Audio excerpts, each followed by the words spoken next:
Hello students, हमने पिछली class में शब्द शक्ति के दो भेद पढ़े, अभिधा, लक्षणा।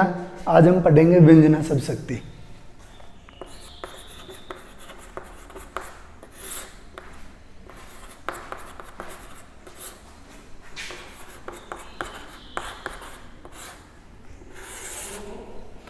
पिछली क्लासों में हम देख चुके थे शब्द के अर्थ को प्रकट करने वाली शक्ति शब्द शक्ति कहलाती है। अगर शब्द का सामान्य अर्थ प्रकट हो रहा है वहाँ अभिधा शब्द शक्ति है। यदि लक्षणों के आधार पर अर्थ प्रकट हो रहा है तो लक्षणा शब्द शक्ति है। आज हम देख रहे हैं तीसरी शब्द शक्ति है व्यंजना शब्द शक्ति। जब वाक्य में किसी शब्द का सामान्य अर्थ या वाच्यार्थ व लक्ष्यार्थ दोनों अपना अर्थ प्रकट कर शांत हो जाएं और वाक्य का मूल अर्थ का बोध नहीं हो पा रहा हो तथा वहाँ पर कोई अन्य विशेष अर्थ लिया जा रहा हो, वहाँ व्यंजना शब्द शक्ति होती है।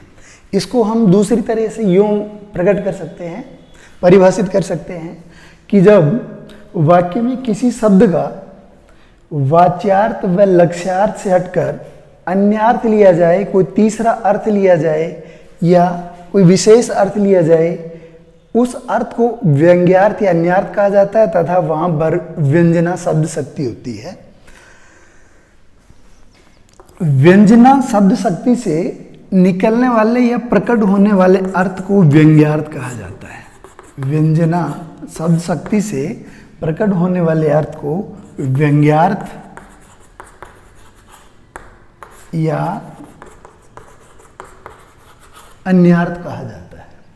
यानी जिस शब्द शक्ति के द्वारा विशेष अर्थ प्रकट हो, अन्य अर्थ प्रकट हो, व्यंग्यार्थ प्रकट हो, उस शब्द शक्ति को व्यंजना शब्द शक्ति कहा जाता है। व्यंजना शब्द शक्ति से प्रकट होने वाले अर्थ को व्यंग्यार्थ या अन्यार्थ कहा जाता है। व्यंजना या हम यूं कह सकते हैं कि जो व्यंग्यार्थ है, व्यंग्यार्थ पाठक या श्रोता पर निर्भर करता है।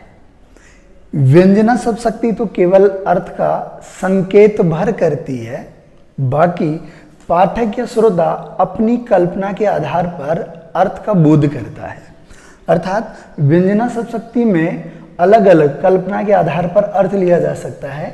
व्यंग्यार्थ में पाठक या श्रोता अपनी कल्पना शक्ति के आधार पर भिन्न भिन्न अर्थ लेता है। जैसे उदाहरण है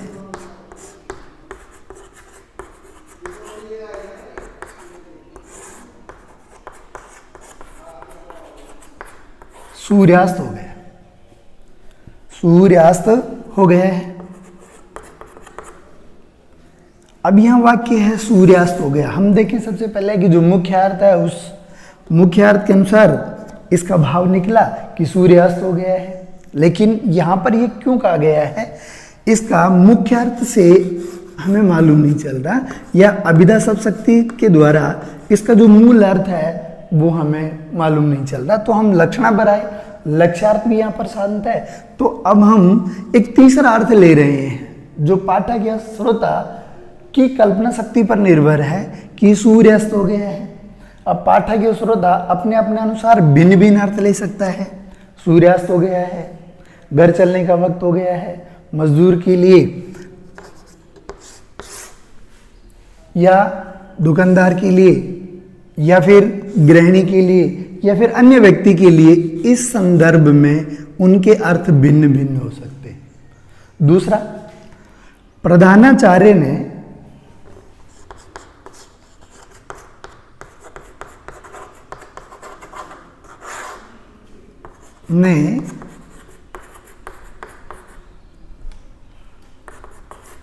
चपरासी से कहा 4:30 बज गए हैं। अब यहाँ जो वाक्य है कि प्रधानाचार्य ने चपरासी से कहा कि 4:30 बज गए हैं, इसके भिन्न अर्थ लिए जा सकते हैं कि छुट्टी की बेल बजाने का वक्त हो गया है, विद्यार्थियों के लिए घर चलने का वक्त हो गया है, या अन्य और किसी पाठक या श्रोता के लिए इस संदर्भ में कोई भिन्न अर्थ हो सकता है। तो हम सीधे तौर पर यूँ कह सकते हैं कि जब किसी वाक्य में सामान्य अर्थ और लक्ष्यार्थ को छोड़कर कोई तीसरा या अन्य या भिन्न अर्थ लिया जाए, वहां पर व्यंजना शब्द शक्ति होती है। व्यंजना शब्द शक्ति से निकलने वाला जो अर्थ है वो व्यंग्यार्थ या अन्यार्थ कहलाता है। व्यंजना शब्द शक्ति केवल अर्थ का संकेत भर करती है, बाकी जो अर्थ है वो पाठक या श्रोता पर निर्भर करता है, उसकी कल्पना शक्ति पर निर्भर करता है। जैसे सूर्यास्त हो गया, इसके भी भिन्न भिन्न अर्थ लगाए जा सकते हैं। प्रधानाचार्य ने चपरासी से कहा कि 4:30 बज गए हैं। अब ये प्रत्येक पाठक या श्रोता पर है कि वह इनका अर्थ किस दृष्टिकोण से लेता है। फिर उसके बाद में हम देखते हैं कि व्यंजना शब्द शक्ति के भेद। व्यंजना शब्द शक्ति दो प्रकार की होती है, यानी व्यंजना शब्द शक्ति के दो भेद होते हैं। नंबर 1,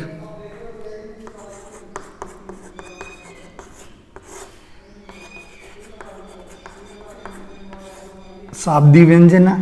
नंबर 2,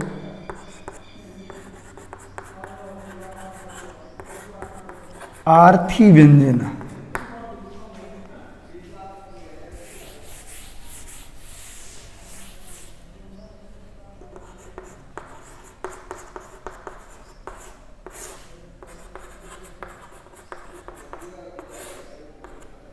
नंबर 1, शाब्दी व्यंजना। ऊपर हम पढ़ चुके हैं कि व्यंजना शब्द शक्ति कहाँ पर होती है, जहाँ पर व्यंग्यार्थ प्रकट हो। जहाँ पर व्यंग्यार्थ प्रकट हो, यानी वाच्यार्थ और लक्ष्यार्थ को छोड़कर कोई तीसरा अर्थ प्रकट हो, वहाँ पर व्यंजना शब्द शक्ति होती है, उस अर्थ को कहा जाता है व्यंग्यार्थ। अब इसके दो भेद होते हैं। नंबर 1, शाब्दी व्यंजना। नंबर 2, आर्थी व्यंजना। शाब्दी व्यंजना कहाँ पर होती है, जैसे हम इनके अनुसार देखें तो इनका अर्थ हुआ शाब्दी व्यंजना, यानी शब्द में व्यंजना।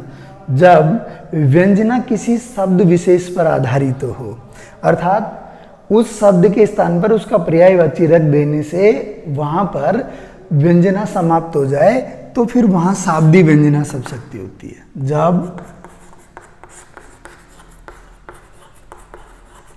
व्यंग्यार्थ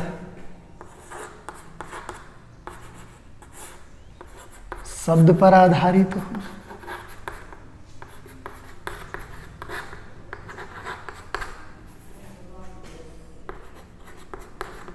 या हम दूसरे रूप में यूं कह सकते हैं कि जब व्यंजना शब्द पर आधारित हो, वहां शाब्दी व्यंजना शब्द शक्ति होती है। जैसे देखना,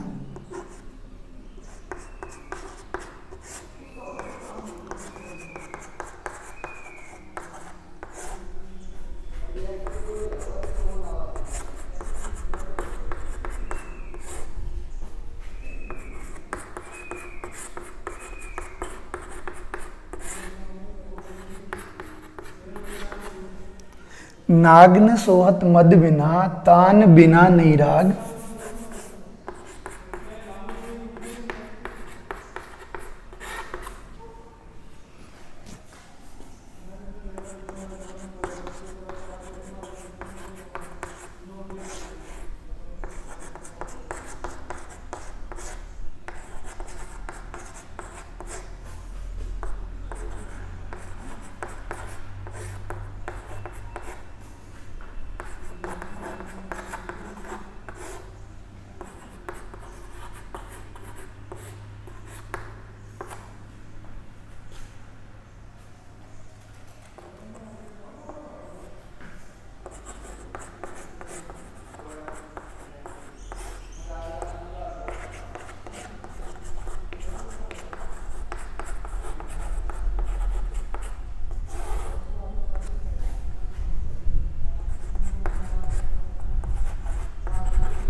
जब व्यंजना किसी शब्द में नहीं तो ये शब्द पर आधारित, तो यह व्यंजना केवल शब्द पर आधारित हो, उस शब्द के स्थान पर उसका पर्यायवाची रख देने पर वहाँ व्यंग्यार्थ समाप्त हो जाए या व्यंजना समाप्त हो जाए, वहाँ पर शाब्दी व्यंजना शब्द शक्ति होती है। सीधे तौर पर हम यूँ कह सकते हैं कि जब व्यंजना किसी शब्द पर आधारित हो, वहाँ शाब्दी व्यंजना होगी, और जब व्यंजना अर्थ पर आधारित हो, वहाँ पर आर्थी व्यंजना होगी। पहला उदाहरण है, नाग्न सोहत मद बिना तान बिना नहीं राग। पहले हम इसका सामान्य अर्थ लेते हैं। नाग का सामान्य अर्थ होता है सर्प, नहीं यानी नहीं, सोहत यानी शोभा देना या शोभायमान होना, मद मस्ती, बिना यानी बिना, तान यानी तान, बिना यानी बिना, नहीं यानी नहीं, और राग यानी राग या संगीत। इसका सामान्य अर्थ तो ये हुआ कि जो सर्प है वो मस्ती के बिना शोभा नहीं देता, अर्थात सांप में कभी मस्ती नहीं होती है। तो ये सीधे तौर पर हम कह सकते हैं कि यहाँ वाच्यार्थ से काम नहीं चल रहा है।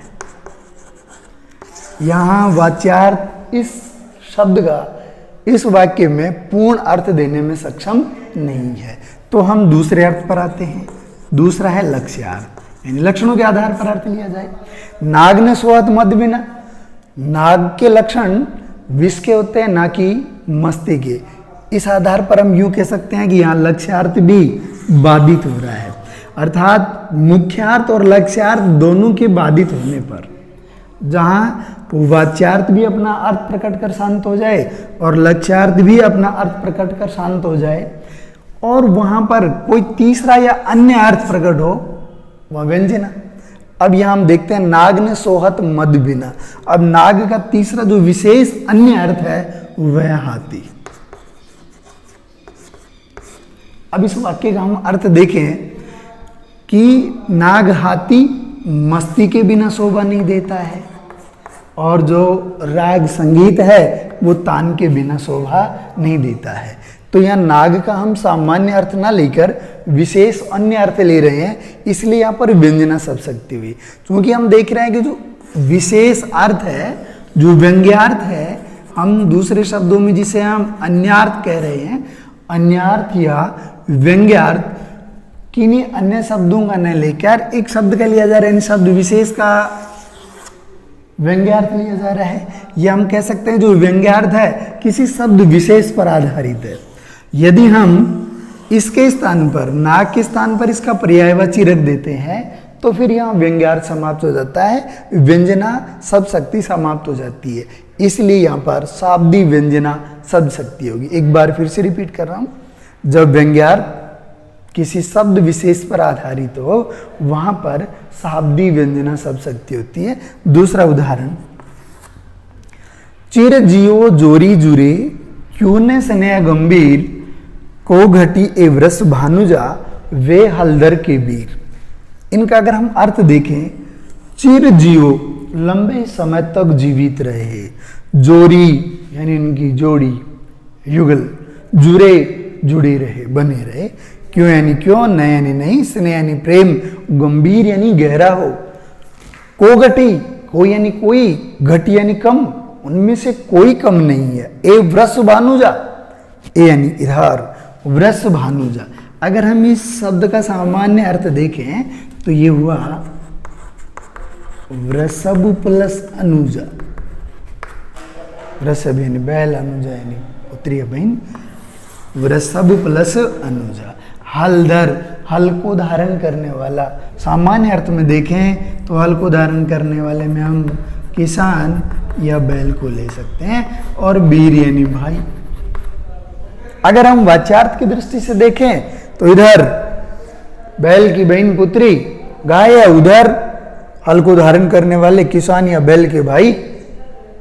अब यहां इस सामान्य अर्थ से इस पंक्ति का जो अर्थ है वो प्रकट नहीं हो पा रहा है। जो मूल अर्थ है, जो मूल भावार्थ है, वो पाठक या श्रोता को समझ नहीं आ रहा। इसलिए हम मुख्यार्थ को छोड़ते हैं, यानी हम सीधे शब्दों में कह रहे हैं कि मुख्यार्थ बाधित हो रहा है, लक्ष्यार्थ भी यहाँ पर बाधित हो रहा है। मुख्यार्थ या वाच्यार्थ या लक्ष्यार्थ से यहाँ कोई काम नहीं चल रहा, तो हम तीसरा अर्थ या अन्य अर्थ व्यंग्यार्थ ले रहे हैं। और व्यंग्यार्थ में हम देख रहे हैं इस शब्द का अगर हम अन्य अर्थ लेंगे तो हो जाएगा वृषभ प्लस अनुजा। इसका हम अर्थ लें तो ये हो जाएगा वृष भानु प्लस जा। वृष भानु राधा के पिता का नाम है, और जायन जाया या पुत्री, अर्थात वृष भानु की पुत्री कौन है, राधा। हलधर, हल को धारण करने वाले, सामान्य अर्थ किसान बैल, विशेष अर्थ अन्य अर्थ में ले जाएं तो यहां बलराम। और वीर यानी भाई, बलराम के भाई श्री कृष्ण। अब इस पंक्ति का जो अन्य अर्थ प्रकट हुआ वो हम देखते हैं। चिरजीव जोड़ी रहे, वो चिरंजीव हो, लंबे समय तक उनकी जोड़ी बनी रहे, दीर्घायु हो, उनमें प्रेम भी गहरा हो, क्योंकि उन दोनों में से कोई कम नहीं है। इधर वृषभानु की पुत्री राधा है तो उधर बलराम के भाई श्री कृष्ण है। हम यहाँ पर देख रहे हैं कि ये जो दो शब्द हैं इनका व्यंग्यार्थ लिया गया है, विशेष अर्थ लिया गया है। और जब विशेष अर्थ किसी शब्द विशेष का लिया जाए, व्यंग्यार्थ किसी शब्द विशेष पर आधारित हो, वहां पर शाब्दिक व्यंजना शब्द शक्ति होती है। यानी व्यंजना पर्टिकुलर किसी शब्द विशेष पर आधारित हो, वहां व्यंजना शब्द शक्ति होती है, शाब्दिक व्यंजना शब्द शक्ति होती है। व्यंजना शब्द शक्ति के दो भेद, शाब्दिक व्यंजना जब व्यंजना शब्द विशेष पर आधारित हो वहां पर शाब्दिक व्यंजना शब्द शक्ति होती है। इसका जो दूसरा भेद है वह है आर्थी व्यंजना।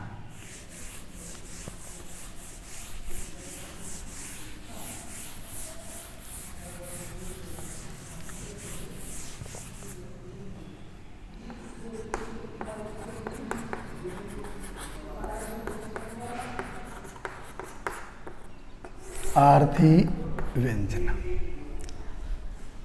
यानी जब व्यंजना शब्द पर आधारित हो वहां शाब्दिक व्यंजना, और जब व्यंजना या व्यंग्यार्थ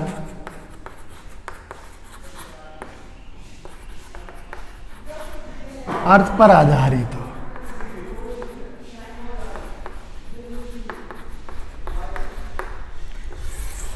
यानी व्यंग्य अर्थ या व्यंग्यार्थ पर्टिकुलर किसी शब्द का ना लेकर पूरे अर्थ में ही व्यंग्यार्थ हो, वहां पर आर्थी व्यंजना शब्द शक्ति होती है। जब व्यंग्यार्थ शब्द पर आधारित हो तो वहां शाब्दिक व्यंजना, जब व्यंग्यार्थ अर्थ पर आधारित हो वहां आर्थी व्यंजना शब्द शक्ति होती है। जैसे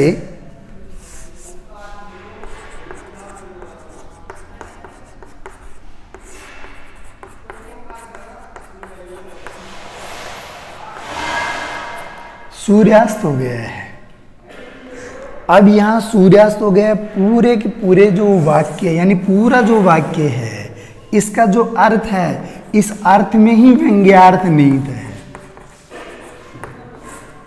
यहां व्यंग्यार्थ पूरे अर्थ में निहित है, इसलिए यहां पर जो शब्द शक्ति होगी वो होगी आर्थी व्यंजना शब्द शक्ति। क्योंकि यहाँ पर्टिकुलर किसी भी शब्द का व्यंग्यार्थ न लेकर पूरे वाक्य के अर्थ का व्यंग्यार्थ लिया जा रहा है, इसलिए यहाँ पर आर्थी व्यंजना शब्द शक्ति होगी। दूसरा उदाहरण,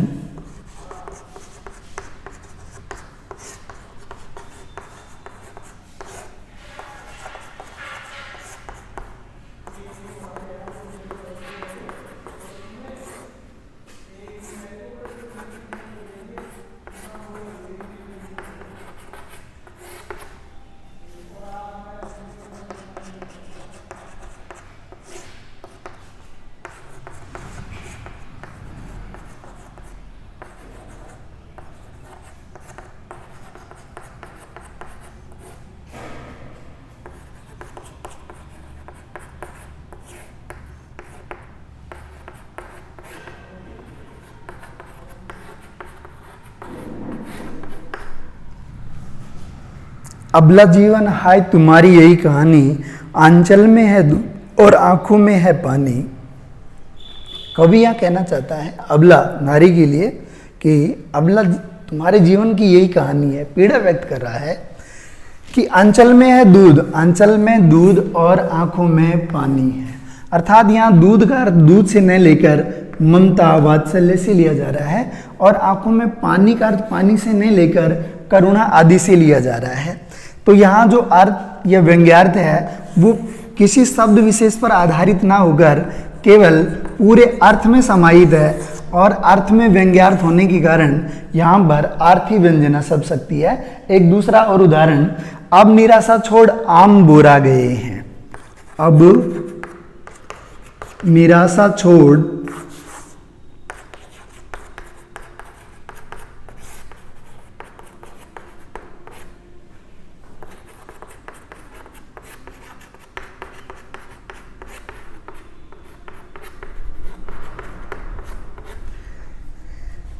यहाँ नायिका को कहा जा रहा है कि अब तुम निराशा को त्यागो क्योंकि आम बोरा गए। यहाँ आम बोराने का अर्थ आम के फल आने से न होकर प्रियतम के आने का समय से अर्थ लिया जा रहा है कि प्रियतम के आने का समय हो गया है। इसलिए यहाँ जो व्यंग्यार्थ है पूरे अर्थ पर आधारित है, पूरे अर्थ में समाहित है, इसलिए यहाँ पर आर्थी व्यंजना सब्दशक्ति होगी। एक बार फिर से देखते हैं, जहाँ मुख्यार्थ और लक्ष्यार्थ दोनों बाधित हो, कोई तीसरा या अन्य अर्थ निकल रहा हो, वहाँ पर व्यंजना शब्दशक्ति होती है। व्यंजना शब्दशक्ति के दो भेद होते हैं, आर्थी व्यंजना और शाब्दी व्यंजना। जब व्यंजना शब्द पर आधारित हो वहाँ शाब्दी व्यंजना, और जब व्यंजना अर्थ पर आधारित हो वहाँ आर्थी व्यंजना शब्दशक्ति होती है। Thank you.